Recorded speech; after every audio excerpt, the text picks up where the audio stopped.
మనందరికి బాగా తెలిసిన విషయమే. మొదటి కొరింథీయులకు రాసిన పత్రిక 11వ అధ్యాయము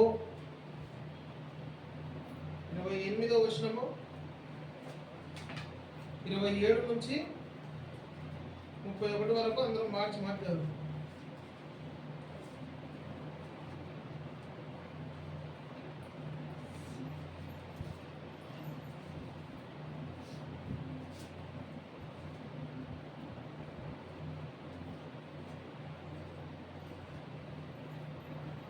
కాబట్టి ఎవడు అయోగ్యంగా ప్రభు యొక్క రొట్టె తినను లేక ఆయన పాత్రలోకి త్రాగును వాడు ప్రభు యొక్క శరీరం గుర్చి రక్తం గుర్చి అపరాధి అగును.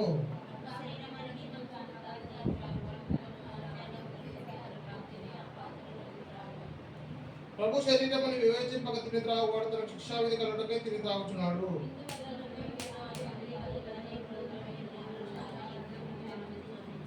ముప్పై ఒకటి అందరం చదువుదాము. అయితే మనల్ని మనమే విమర్శించుకునే కూడా తీర్పు పొందగలము. చిన్న ప్రార్థన చేసుకుని ప్రభు సహాయం తీసుకుందాం. ప్రేమ గల తండ్రి యేసుక్రీస్తు దేవ, మరొకసారి మీ దైవ ప్రమాణం జ్ఞాపకం చేసుకున్నందుకు వందనాలు. ఈ ప్రత్యేకమైన సమయంలో ప్రభు ఆరాధించడానికి మీరు మాకు ఇచ్చిన తరుణాన్ని బట్టి అవకాశాన్ని బట్టి వందనాలు దేవ. మరి ముఖ్యంగా ఇప్పుడు బలలో చేయడానికి ఈ బల దగ్గరికి చేరి వచ్చిన ఆయన మమ్మల్ని జ్ఞాపకం చేసుకోండి. మరొకసారి ఒప్పుకుంటున్నాను, ఇక్కడ ఉన్న వాళ్ళు ఎవరికంటే గొప్పని కాదని కేవలం మీ ఉచితమైన కృప ద్వారా మీ మాటలు చెప్పడానికి నాకు అవకాశం లభించింది. ప్రభు యోగ్యంగా మీ మాటలు చెప్పడానికి, ప్రభు మీ పిల్లలకు అర్థమయ్యే విధంగా వివరించడానికి నాకు మీ కృప చూపించండి. 4 మంది కలిగిన వాడిని ఆయన నన్ను మీరే జ్ఞాపకం చేసుకోండి. దేవతండ్రి మీ ఆత్మ ప్రోక్షించమని మీ మాటలు చెప్పడానికి నన్ను పూర్వగా వాడుకోమని వేడుకుంటున్నాను. దేవ నా తలపులు కాదు, కేవలం ప్రభా పర సంబంధమైనటువంటి ఆలోచనలు నాకు అనుగ్రహించి ప్రభా మీ కృపలకు చూపించమని కోరుకుంటున్నాను తండ్రి. ప్రభా ఇంకెవరైతే ప్రభా మీ మందిరానికి రావడానికి సిద్ధపడుతున్నారో ప్రభా ఎప్పటికైనా వారిని సకాలంలో తీసుకురండి. ప్రభా ఎవరైతే నిర్లక్ష్యం చేసిన వారు మీరు క్షమించండి. దేవతండ్రి మాకు మీరు తోడుగా ఉండమని మా ఆవరణ చుట్టూ ప్రభా మీరే మీ కాపుదల నుంచమని వేడుకుంటూ దేవతండ్రి మీ సహాయాన్ని కోరుకుంటూ యేసుక్రీస్తు వారి పుణ్యనామంలో ప్రార్థిస్తున్నాను తండ్రి.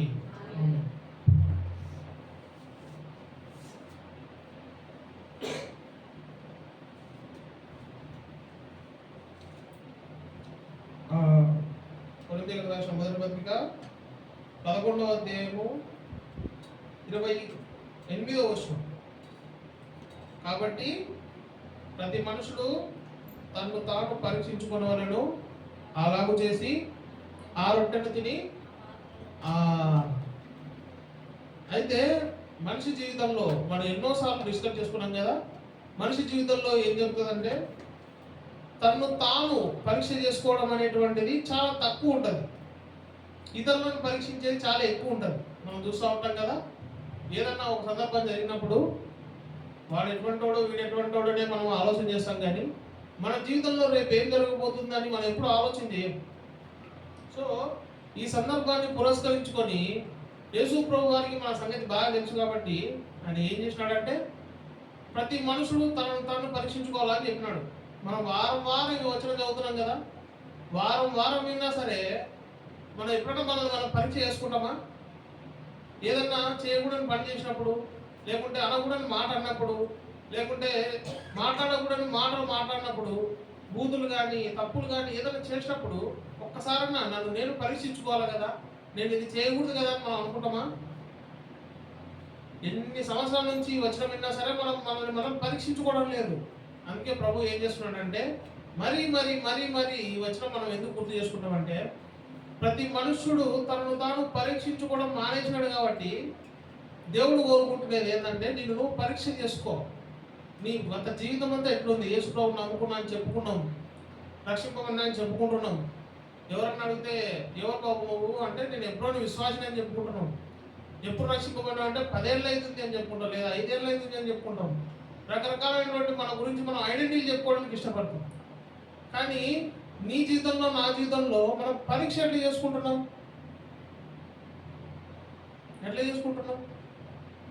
కొంతమంది ఎట్లున్నారంటే మత్తయి సువార్త 7వ అధ్యాయము 4-5 వచనాలు ఉన్నాయి. మత్తయి సువార్త 7వ అధ్యాయము 4-5 వచనం.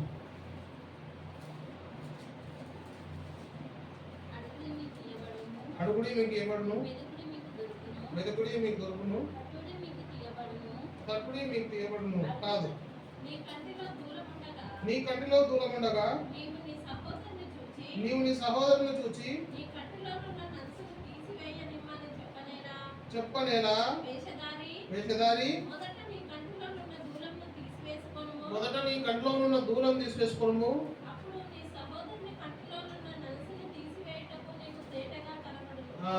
అయితే జాగ్రత్తగా గుర్తుపెట్టుకోండి, చాలా మంది విశ్వాసం చేసే పొరపాటు ఏంటంటే, మనం ఎప్పుడైనా సరే ఏ సందర్భమైనా సరే ఎంత దుర్మార్గులు మనకు ఎదురుపడినా సరే వాడి గురించి మనము ఎప్పుడు తీర్పు తీర్చకూడదు. కొంతమంది చెప్తా ఉంటారు, అన్నా వాడేం మంచోడు కాదన్నా, వాడితో పోల్చుకుంటే నేను మేలు అన్నా, వాడితో సమానంగా నేను ఎందుకైనా, నేను గొప్పోడిని, వాడికంటే మంచోడిని అని చాలా మంది చెప్పుకుంటుంటే ఇంటుంటే నేను. అయితే బైబిల్ ఏం చెప్తుందంటే, నీకు కనపడే పాపం వాడి లోపల ఒకటే ఉంది, కానీ వాడికి తెలియని పాపాలు నీ లోపల ఎన్ని ఉన్నాయో ఎవరికి తెలుసు? మన ఎదుటోళ్ళు చేసే పాపం మనకు ఒక్కటి తెలిస్తేనే మనం వాడు మంచోడు కాదనుకుంటామే. మన జీవితాన్ని మనం ఒకసారి ఆలోచన చేసుకుంటే, మనం అన్నీ ఒకసారి రాసుకుంటే వాడికంటే మనం ఎక్కువ పాపాలే చేసే వాళ్ళం అవుతాం. ప్రతి ఒక్క మనిషి జీవితంలో అంతే. అయితే మనుషుడు ఏమనుకుంటాడంటే, నా జీవితం ఇప్పుడు బాగుంది, ఒక తాగుబోతంతో మనం పోల్చుకున్నాం అనుకో, మనకేమనిపిస్తుంది?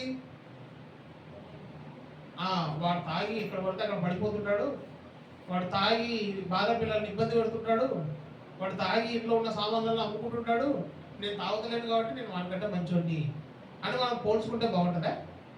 లేదా భగత్ సింగ్ అనుకుంటున్నాడు కదా, ఆయన ఎంత విశ్వాసంగా బ్రతికినాడు, ఆయన ప్రార్థన చేసుకుంటే దేవుడు లారీలలో భోజనాలు పంపించినాడు, ఆయన ప్రార్థన చేసుకుంటే దేవుడు దేశాలు విమానాల్లో దింపినాడు, నన్ను కూడా అట్లే తిప్పాలని మనం దాని గురించి ఆలోచన చేయం. కానీ ఎవడైతే మనకంటే తక్కువ స్థాయిలో ఉంటాడో వాని గురించి ఆలోచన చేస్తాం, వానికంటే నేను మంచోడిని.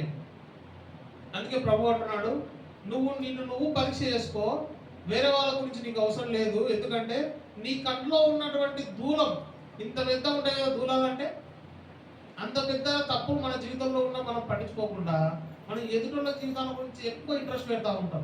ఇది కరెక్ట్ కాదు. నా జీవితంలో నేను ఏ విషయంలో సరి చేసుకుంటే బాగుంటా, చేసుకో.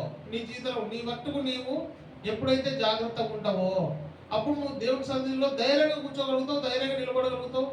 ఏదైనా సరే నీ జీవితంలో నెమ్మదిగా జరిగిపోతుంది.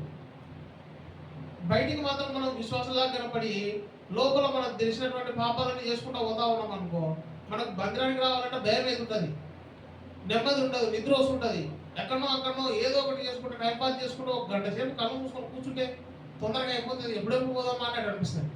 అదే ఎప్పుడైతే మనం దేవుడి మందిరంలో నిజాయితీగా కూర్చోగలుగుతామో, మనల్ని మనం పరీక్ష చేసుకోవాలి. దేవా, గత వారం అంతా నేను పొరపాట్లు చేస్తూ వచ్చిన, అయితే ఇప్పుడు నువ్వు నాతో ఏదైనా వాక్యంతో మాట్లాడినైనా నేను సరి చేసుకోవాలనుకుంటున్నా అనే ఉద్దేశంతో మనం కూర్చుంటే దేవుడు మాట్లాడతాడు. చెప్పేటోడు ఏమన్నా చెప్పుకొని ఒక గంట సేపు కూర్చొని పోదాం అనుకుని వచ్చినామంటే ఎంత వాక్యం చెప్పినా ఎవరికి అర్థం కాదు. నేను కొత్తగా రక్షిపోబడినప్పుడు మా ఊర్లోనే వాక్యం చెప్తున్నా, దంచుతున్నా, గంట అయింది, గంట బావైంది, ఆత్మ వచ్చేసి ఓ చెప్తా ఉన్నా. చెప్తా ఉంటే మా అమ్మ మీటింగ్ అంతా అయిపోయిన తర్వాత నా దగ్గరకు వచ్చింది. ఊరా చెప్పేటోడు నీకు ఆత్మ ఉంటే సరిపోతుంది, ఇటోళ్ళు మా ఉండొద్దా? ఏమమ్మా నీకేమో స్టేజ్ దొరికింది, గంట సేపు చంపుతేవి, ఈనటోళ్ళు మాకు ఓపుకుండొద్దా? అవునా? అంతే నాయన, ఎంత నువ్వు నా కొడుకు కాబట్టి నువ్వు ఎంతేదో గంట సేపు నేను తింటా, వాళ్ళు ఎందుకు తింటారు, వీళ్ళు ఎందుకు తింటారు, ఎంతసేపు నుంచి సతాయిస్తున్నాడు, సోది చెప్తున్నాడు అనుకుంటారు. ఏం చెప్పాలనుకున్నా 2 విషయాలు చెప్పు సూటిగా, అంతే, వదిలేయి. అంతేగాని ఇంకా నువ్వు దొరికింది కదా అని గంటలు చెప్తే ఎవరింటారు నాయన ఈ కాలం. కరెక్టే అమ్మా నువ్వు చెప్పింది. మన జీవితంలో కూడా గుర్తుపెట్టుకోండి, కొన్ని విషయాలు మనం ధ్యానించినప్పుడు అది మన జీవితానికి ఉపయోగపడతాయో లేదో మనం పట్టించుకోవాలి. వాళ్ళకు ఉపయోగపడతాయి, వీళ్ళకు ఉపయోగపడతాయి అనుకోకూడదు. ఓకే, ఇప్పుడు మనం ఏం చేయబోతున్నాం అంటే, దేవుని దగ్గరికి బలలో తను తాను పరీక్షించుకొని పాల్గొనమన్నాడు కదా. మనం ఏ విషయాల్లో పరీక్షించుకోవాలి? ఒక 2 విషయాలు. ఏ విధంగా జీవించాలా అనేటువంటి ఒక 2 విషయాలు మనం చూసుకొని సింపుల్గా బలలో పాల్గొందాం. మొట్టమొదటిగా మన జీవితంలో కొరింథీయులకు రాసిన రెండవ పత్రిక 13వ అధ్యాయం 5వ వచనం.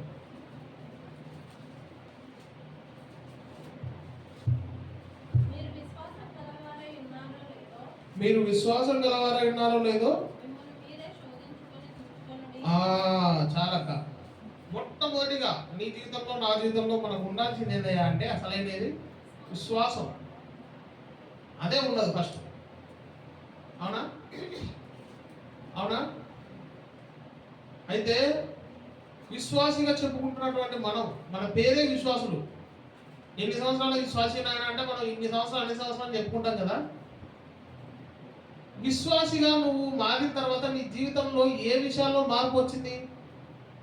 ఒక ఒక రక్షింపబడిన కొత్తలో ఒక సహోదరుడు నన్ను అడిగినాడు హెబ్రోన్లో, తమ్ముడు రక్షింపబడినా దేవుని మీద విశ్వాసం ఉంచుతున్నావా? ఉంచుతున్నా అన్న. విశ్వాసిగా మారిన తర్వాత నీ జీవితంలో జరిగిన మార్పులు ఒకటి చెప్పు అన్నాడు. అప్పటి వరకు ఏం మారలే. నాకు సినిమాలు చూస్తున్నా, నా స్నేహితులతో తిరుగుతున్నా, నాకు నచ్చినట్టు జీవిస్తున్నా, కానీ నేను చర్చికి వస్తున్నా. సో ఆయన అడిగిన క్వశ్చన్కు నాకు సమాధానం చెప్పడానికి ఏం రాలే. ఏం తప్ప అవును కదా, నేను కూడా విశ్వాసినే, కాకపోతే విశ్వాసి అని చెప్పుకునేటువంటి క్వాలిటీస్ నా దగ్గర ఏం లేవే అని నేను ఆలోచన చేసి, విశ్వాసిగా ఉండాలంటే ఏం చేయాలా? ఫస్ట్ మొట్టమొదటిగా బైబిల్లో రాయబడిన విషయము, విశ్వాసం పెరగాలంటే ఏం చేయాలి తెలుసా? వినుట వలన వాక్యం వినాలా. మనకు అదే నచ్చదు. ఒక్క 15 నిమిషాలు దాటి 16 నిమిషాలు బార్డర్ పోతుంటే చిన్న కళ్ళు మూస్తుంది. ఇట్లా చూస్తుంటారు. మళ్ళా ఎంత యాక్టివ్గా ఒక అంకుల్ ఉన్నాడు. ఆయన కళ్ళు తెచ్చుకొని 2 కళ్ళు ఫుల్లో నిద్రపోతున్నాడు.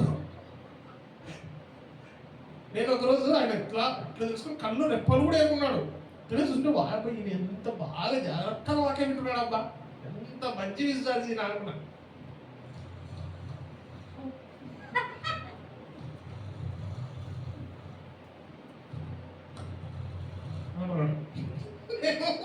పక్కనే కూర్చున్నా పాప మీద ఆయాసం వస్తుందేమో, అందుకోసం పోవడమో, కళ్ళు అయితే తెలిసే ఉన్నాయి, పనుకొని వెళ్ళే అనుకొని నేను అనుకున్నా. బల్ల ఇచ్చేటప్పుడు వాళ్ళు ఆ ఊరైనా ఎవరు వచ్చి అంకుల్ అని లేపుతుంటే బల్ల తీసుకుంటే తొచ్చుకుంటున్నాడు. అప్పుడు నేను ఏంటి నాకు చేష్టలు ఏ తింటుండే అర్థం కాదు, అంతా అయిపోయింది. ఆ బల్ల ఇచ్చిన అడిగినా, అన్నా ఆయన ఏమి కళ్ళు తెచ్చుకొని నిద్రపోతున్నాడు అని అడిగినా.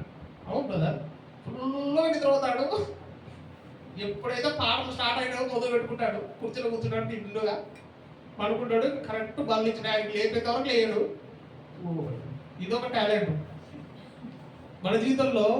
మనం ఒక నామకార్థమైన విశ్వాసం. ఎట్లా అంటే మనమే విశ్వాసం అనుకుంటాం, కానీ నిజంగా మనం ఒకసారి ఆలోచన చేస్తే యేసు ప్రభువుని నమ్ముకున్న తర్వాత నీ జీవితంలో ఏ మార్పులు వచ్చినాయి? అబద్ధాలు ఆడడం మానేసినావా? దొంగతనం చేయడం మానేసినావా? అన్నిటికంటే ఫస్ట్ ఫోర్మోస్ట్ వాక్యం వింటున్నావా? ఆదివారం ఒక్కటే నీకు వాక్యం దొరకదు. ఇప్పుడు అందరికి సెల్లులు ఉన్నాయి. సెల్లులు ఉంటే ఎప్పుడైనా టైం దొరికితే ఏం పెట్టుకొని చూస్తారు తెలుసా? ఏం పెట్టుకుంటారు? జబర్దస్త్. అది అక్కడ మోగుతూ ఉంటుంది, ఇక్కడ పని చూసుకుంటా ఉంటారు. ఎప్పుడైనా ఖాళీ ఉంటే యూట్యూబ్లో కూడా కొడత వాక్యాలు మస్తు వస్తాయి. కానీ వాక్యం ఏంటో ఎంతమంది ఉన్నారు? మీ విశ్వాసం పెరగాలంటే గుర్తుపెట్టుకోండి, అసలే పరిస్థితులు బాలేవు. ఎవడెప్పుడు యుద్ధానికి వచ్చి ఎవరిని చంపేస్తాడో అర్థం కాని పరిస్థితి. ఇటువంటి సిచ్యువేషన్ ఉన్న మనము ఎంత జాగ్రత్తగానో మన విశ్వాసాన్ని కాపాడుకుంటే మనం పరలోకానికి పోతాం.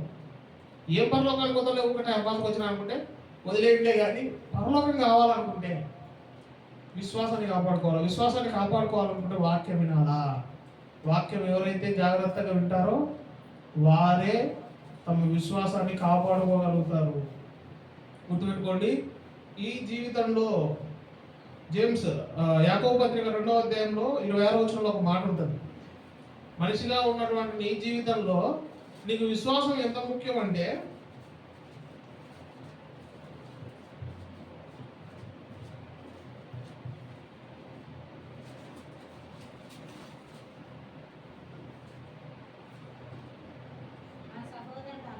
నా సహోదరులారా మహిమా స్వరూపియగు మన ప్రభు అయిన యేసుక్రీస్తుని గురించిన విశ్వాస విషయంలో మొహమాటం ఉండొద్దండి. ఎలాగనగా కాదక్క 26 వచ్చిన ప్రాణం లేని శరీరం ఎలాగ మృతమో శ్వాసము మృతము. ఒకసారి గుర్తుపెట్టుకోండి, మన జీవితంలో మనుషులుగా మనము మంచి విశ్వాసులుగా మనం ఫీల్ అవుతుంటాం, కానీ ఒకసారి మనం ఆలోచన చేసుకుంటే మన క్రియలు ఎట్లున్నాయి, మన పరిస్థితి ఎట్లున్నాయి, మనం బయటికి కనపడేది ఏ విధంగా ఉన్నాము, మన మనసులో ఏ విధంగా తలంచుకుంటున్నాము. నన్ను నేను విశ్వాసం అనుకుంటే సరిపోదు, నన్ను చూసినటువంటి నా సహోదరుడు కూడా నేను విశ్వాసం అనుకోవాలి.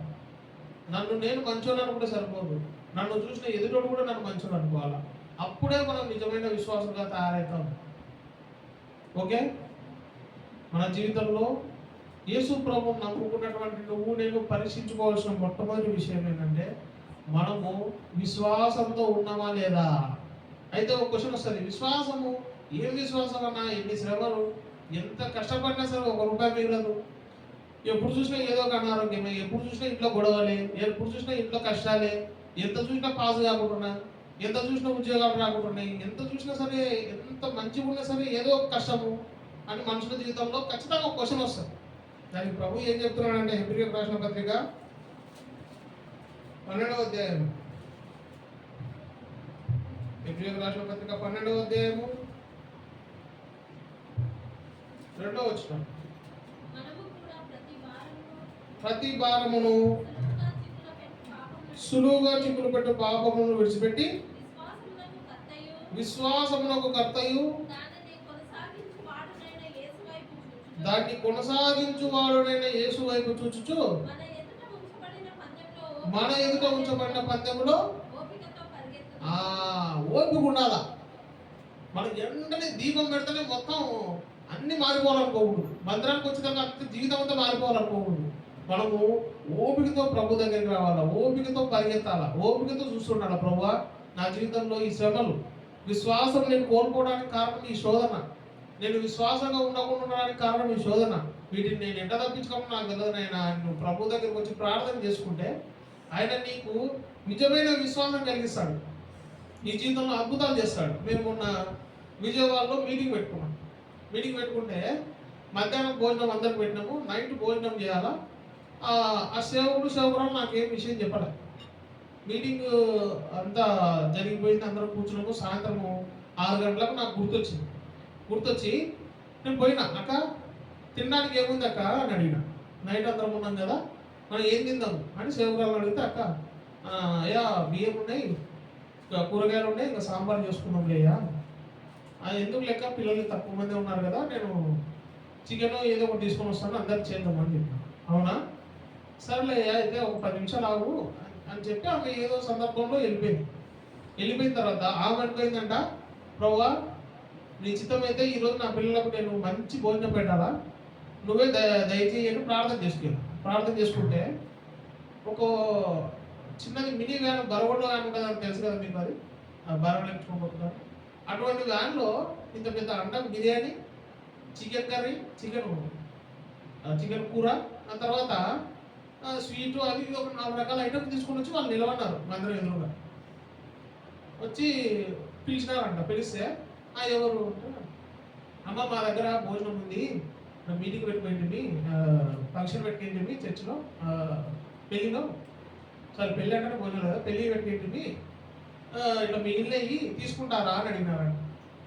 అడిగితే వాళ్ళు ఎక్కువ సైలెంట్గా తీసుకుంటామన్నా అని సంతోషంగా లోపల పెట్టేసుకొని, పెళ్ళే కదా మళ్ళీ ఏమన్నా బల్లి గిల్లించినారంటే అని క్లియర్గా ఒకసారి మళ్ళీ కన్ఫర్మ్ చేసుకొని అక్క పెళ్ళే కదన్నా అంటే, పెళ్ళే కావాలంటే కారణం చూపిస్తాను, సరేలేనా అని లోపల తీసుకొని పెట్టుకొని చూస్తే అన్నంలో ఇంత బాదం గింజలు ఇంతలా కాజులు వేసినారు, ఎంత బాగా ధనవంతుల పెళ్ళి ఉన్నట్టుంది.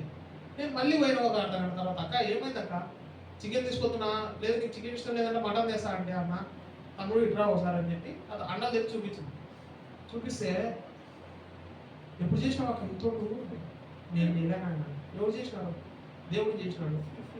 దేవుడు చేయడం ఏంటక్క, నేను నా పిల్లలకు ఈరోజు ఎవరైతే వీపీఎస్కి వచ్చినారో మొన్న వీపీఎస్ పెట్టినాం మేము, ఎప్పుడు దసరా సెలవులో వీపీఎస్కి వచ్చినారో వాళ్ళందరికీ నేను చాలా ఈరోజు మంచి భోజనం పెట్టాలా, ఎట్లా చేయాలి ప్రభు అని ప్రార్థన చేసుకుంటున్నా.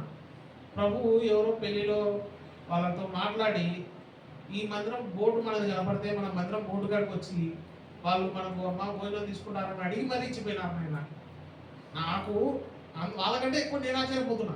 అప్పుడెప్పుడు బక్సింగ్ ఇట్లా చేసినాడంట ఇన్నప్పుడు నేను అనుకుంటుండి ఆయన కాబట్టి చేసినాడు, మనకైనా చేస్తాను అనుకున్నా. కానీ మన మధ్యలో కూడా విశ్వాసం ఉన్నారు. మన నిజంగానే విశ్వాసంతో ప్రభు నాకు ఇది కావాలని అడిగితే దేవుడు ఇద్దరు అడిగి ఉన్నాడు. మనకేమో విశ్వాసం లేకపోయా, అడగడం మాత్రం ఎక్కువైతుంది.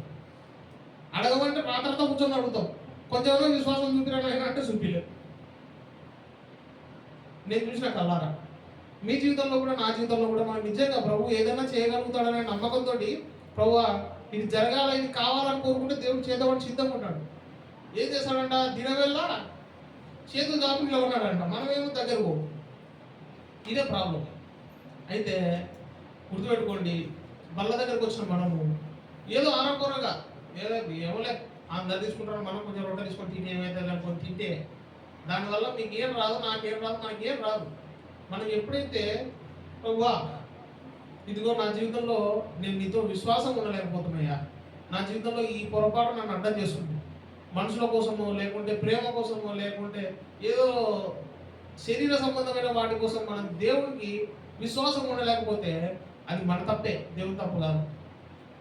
కాబట్టి మొట్టమొదటిగా గుర్తుపెట్టుకోండి, మీరు విశ్వాసం గలవారన్నారా లేదా, దేవుడు సమస్తం చేయగలుగుతాడని నువ్వు ఎప్పుడైతే నమ్ముతావో అప్పుడు మాత్రమే నీ జీవితంలో అద్భుతాలు జరుగుతాయి.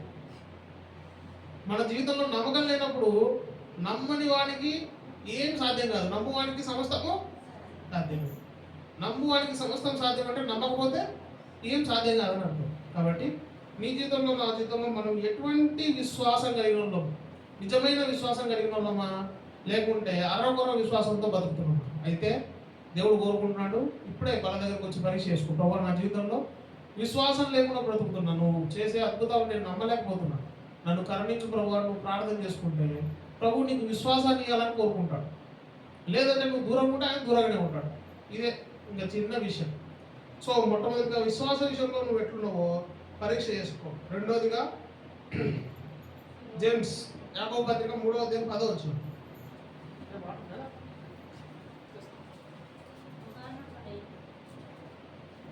యాకోబు పత్రిక 3వ అధ్యాయము 10వ వచనం. ఒక నోట నుండి ఆశీర్వచనమును శాపవచనమును బయలువెళ్ళును. నా సహోదరులారా ఇలా ఉండకూడదు. చాలా రెండో విషయం చూసుకుంటే ద్వంద్వ వైఖరి. రెండు రకాలుగా మాట్లాడుతుంటారు. దేవుడి మందిరానికి వచ్చినప్పుడేమో ఎంతో పరిశుద్ధంగా మాట్లాడతారు, మంచి మంచి పదాలు, సంస్కృత పదాలు, ఏమో యానికి తీసుకొస్తారో అట్లా మాట్లాడతారు.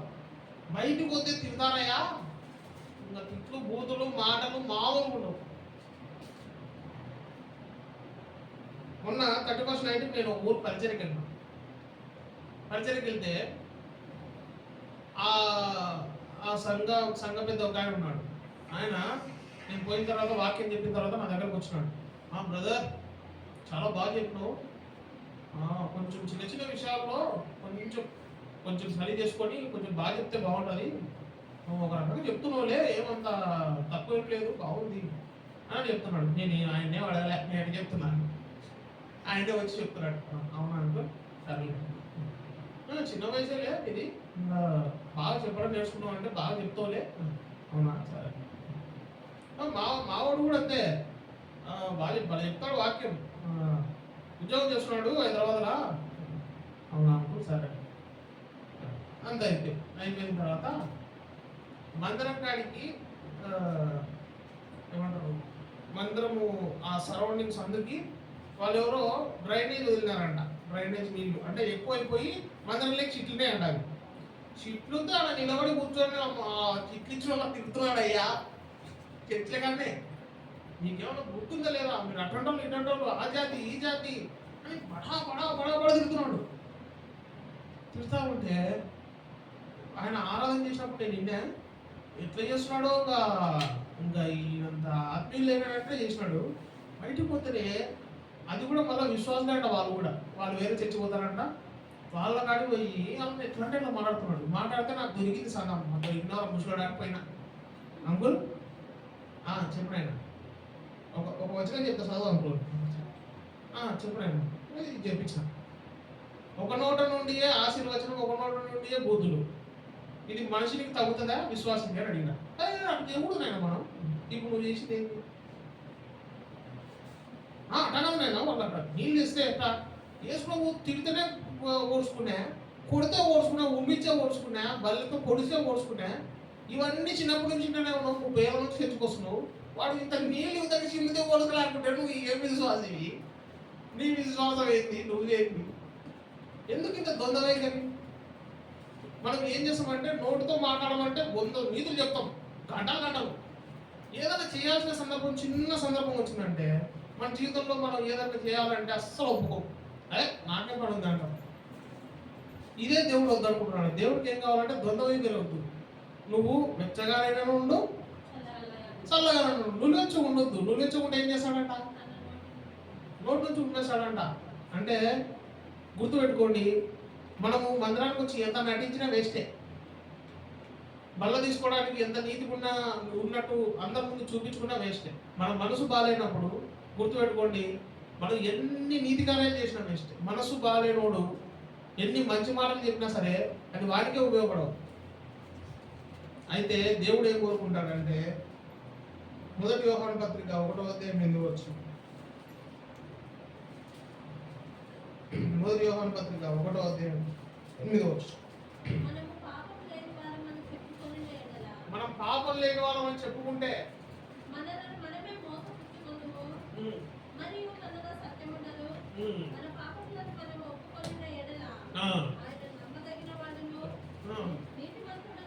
నీతిమంతుడు కనుక మన పాపము క్షమించి చాలక్క. మనం ముందు ఏమనుకుంటామంటే మనం మంచోళ్ళనే, ఏముందిలే చిన్నవే కదా, ఏం లే బాబు, చిన్న పొరపాట్లే నా లోపల. నేనేమంత పెద్ద విచారం చేసినా, దొంగతనం చేసినా, మోసం చేసినా, అబద్ధాలు ఆడినా, నీ ఏదో చిన్నవి, చిన్న అబద్ధం ఆడినా, చిన్న మోసము అని చెప్తా ఉంటారు. చిన్నదైనా పెద్దదైనా దేవుని దృష్టిలో ప్రతీదీ లెక్క వేయబడుతుంది. నేను ఒకరోజు ఏం చేసినా, నేను చదువుకున్న టైంలో ఒక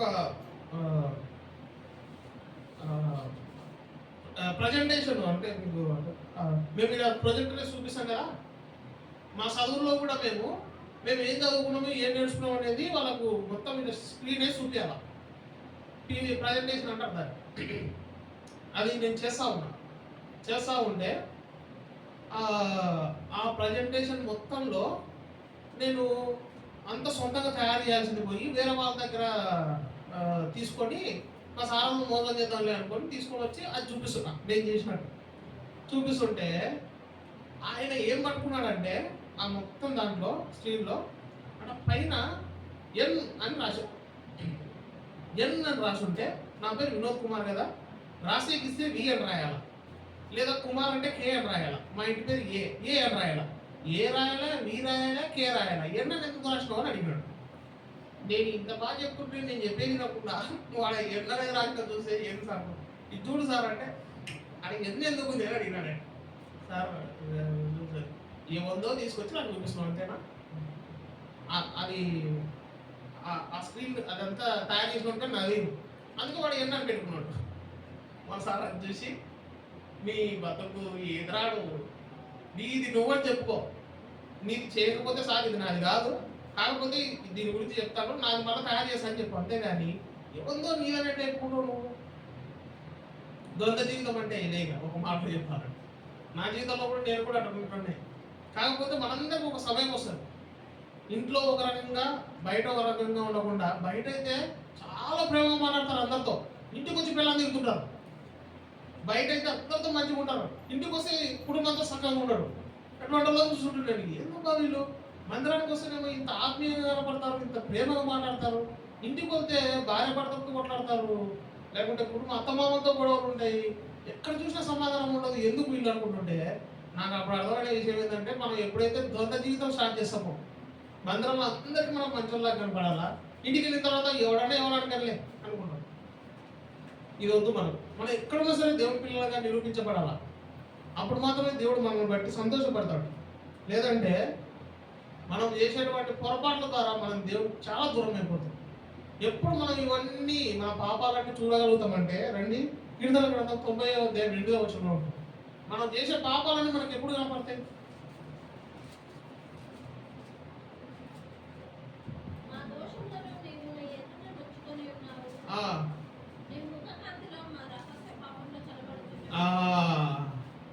నీ ముఖకాంతిలో నా రహస్య పాపాలు కనపడుతున్నాయి. నీ తప్పులని నీకు కనపడాలంటే నీ పక్కింటోళ్ళు ఎదురింటోళ్ళు చెప్తే మనకు ఎటు నచ్చదు కదా.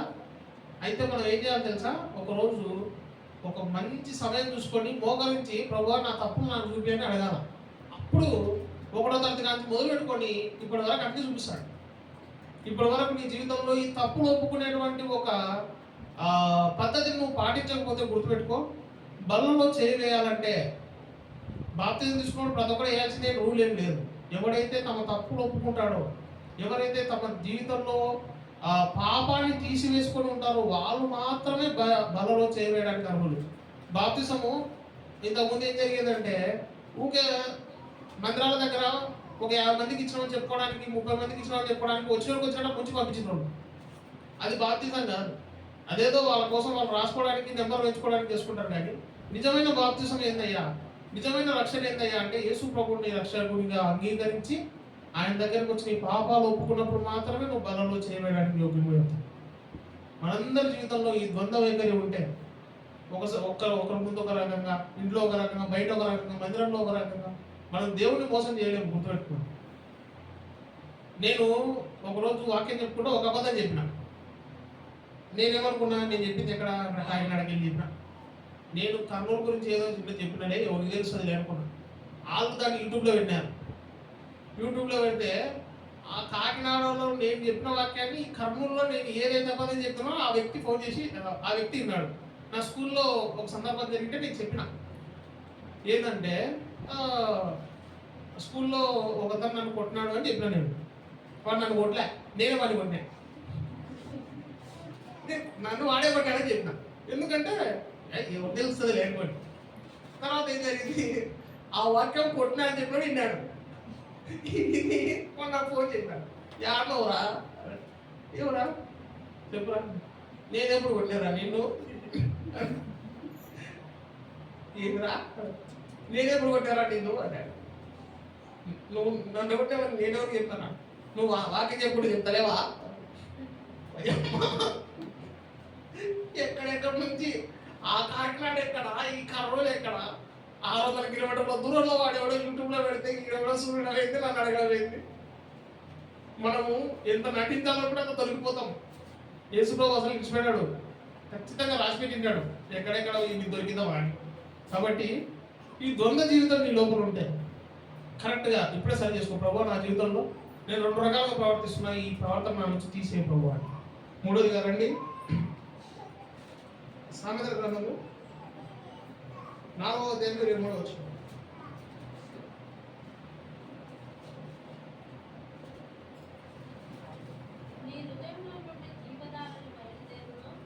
నీ హృదయంలో నుండి జీవధారలు బయలుదేరు కనుక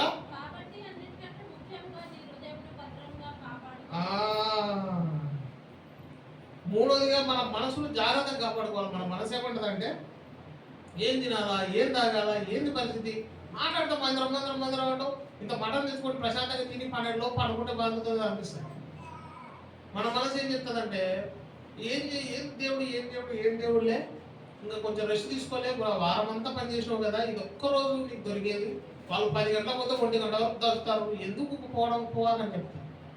ఎన్నో రకాలుగా మన మనసుని ఏం చేస్తుందంటే మనం మోసం చేస్తుంది. నా అదృష్టం బాగుండి నేను చిన్నప్పటి నుంచి చర్చలోనే జరిగినా కాబట్టి ఈ మోసాలలో నాకు తెలుసు కాబట్టి నేను పడను. మన జీవితంలో కూడా గుర్తుపెట్టుకోండి, మన హృదయం మనం ఎప్పుడు ఎక్కడికి ఎటలాగుతుందో మనకు తెలియదు. ఒక మాట ఉంది హృదయం గురించి. రండి మార్క్స్ వార్త 7వ అధ్యాయము.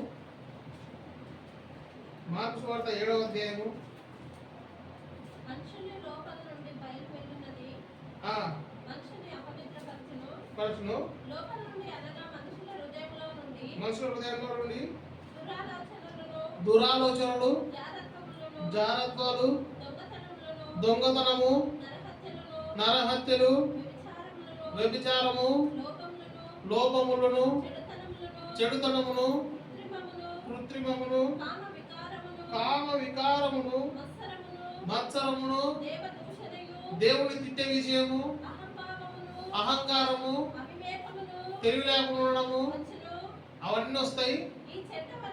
ఈ చెడ్డవన్నీ హృదయంలో నుండే బయటికి వచ్చి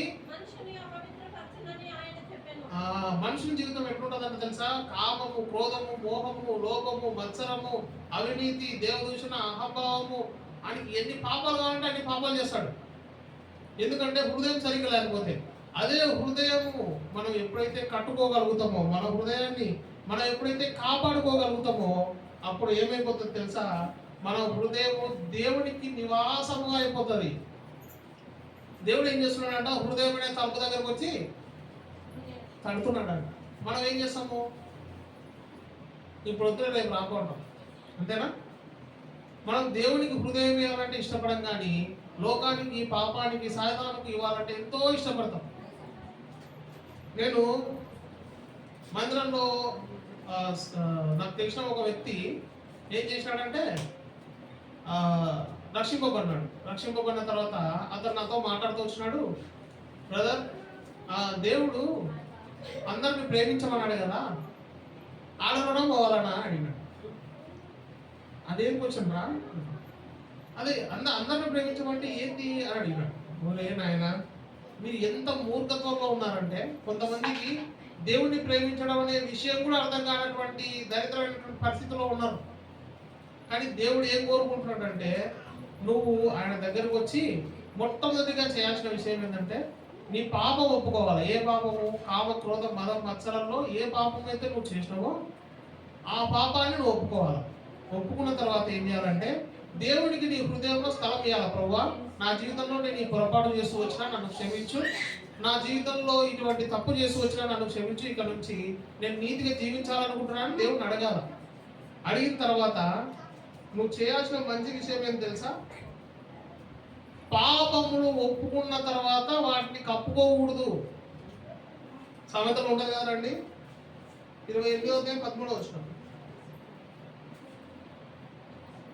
సామెతలు 8:13.